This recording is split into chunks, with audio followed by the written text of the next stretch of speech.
Barusan adalah konflik antara Rusia dan Ukraina. Halo semuanya, nama saya Muhammad Mustafid Amna dengan NIM 12330400023. Sini saya akan mengerjakan UTS yang membuat video tentang hukum humaniter. Studi kasusnya antara perang Ukraina dan Rusia. Dimana sebagai gambaran awal, dunia saat ini sedang menyaksikan salah satu konflik perang yang signifikan di abad ke-21. Namun, bagaimana hukum internasional ini memandang situasi di Ukraina? Hari ini, kita akan membedah konflik Rusia dan Ukraina melalui kacamata hukum humaniter internasional atau HI dan instrumen HAM.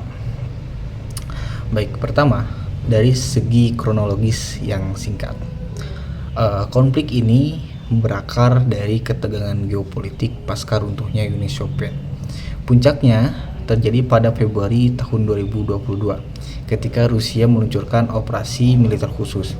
Eskalasi ini merupakan kelanjutan dari aneksasi Crimea pada tahun 2014 dan konflik di wilayah Donbas yang kini telah berkembang menjadi perang skala penuh yang melibatkan mobilitas militer besar-besaran. Kedua, ada klasifikasi konflik. Berdasarkan Konvensi Jenewa, konflik ini diklasifikasikan sebagai konflik bersenjata internasional. Mengapa?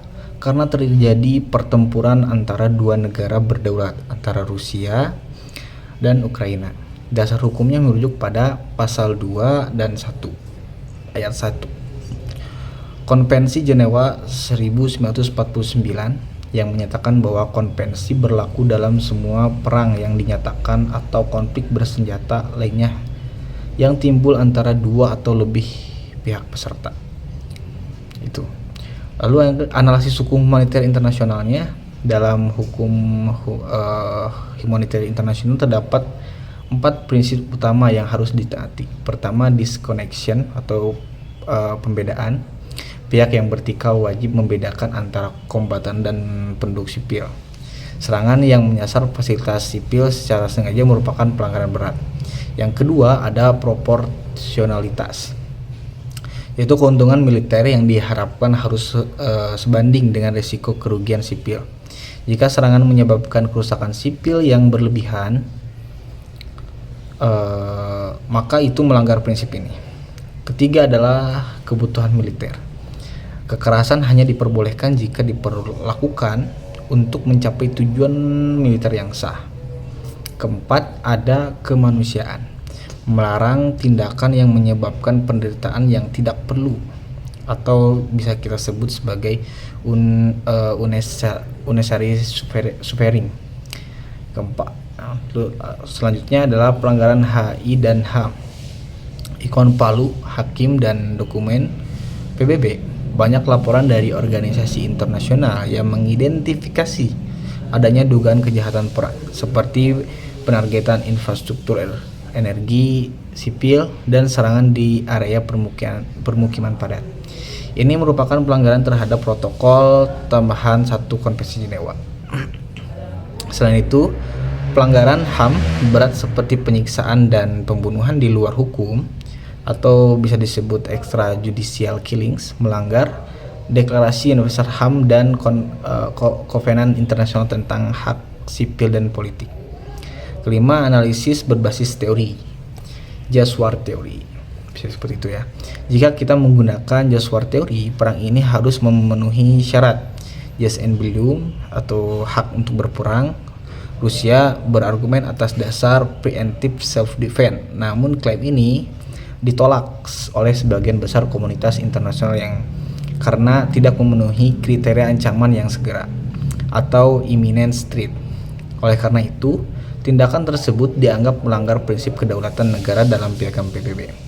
Yang keenam, ada pendapat dan argumentasi kritis.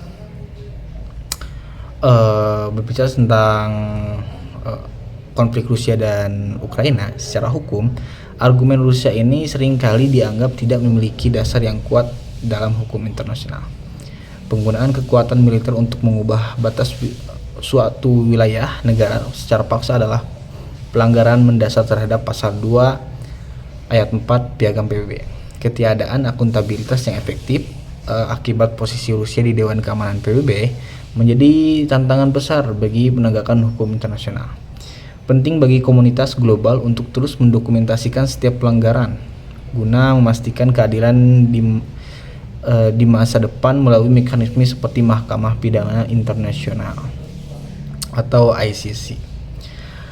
Sebagai penutup, konflik ini bukan sekedar perang wilayah, melainkan ujian bagi ketahanan tata tertib hukum internasional yang kita bangun sejak 1945. Apakah hukum bisa menghentikan senjata? Hanya dengan menegakkan hukum yang konsisten, kita bisa menjaga martabat kemanusiaan. Karena ada istilah yang mengatakan bahwa humanity above religion. Bahkan kemanusiaan pun di atas agama gitu. Sekian dari saya. Assalamualaikum warahmatullahi wabarakatuh. Sudah hampir 4 tahun sejak perang Rusia-Ukraina dimulai. Mengapa negara besar seperti Rusia belum mampu mengalahkan Ukraina? Alasan terbesar Ukraina tidak berperang sendirian. Di belakang negara kecil ini berdiri sekutu kuat Amerika Serikat ketika Rusia pertama kali meluncurkan invasi skala penuhnya pada tahun 2022.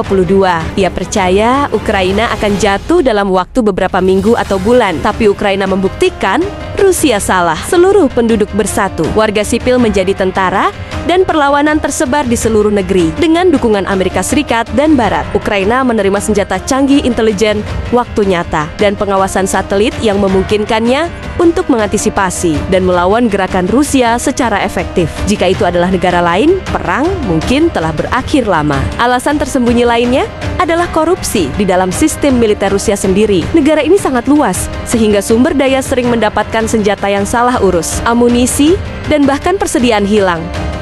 Banyak laporan menunjukkan korupsi yang mendalam di dalam jajaran. Sementara Rusia memiliki ukuran dan jumlah, Ukraina memiliki intelijen persatuan dan dukungan internasional yang kuat, dan itulah mengapa perang ini masih belum berakhir.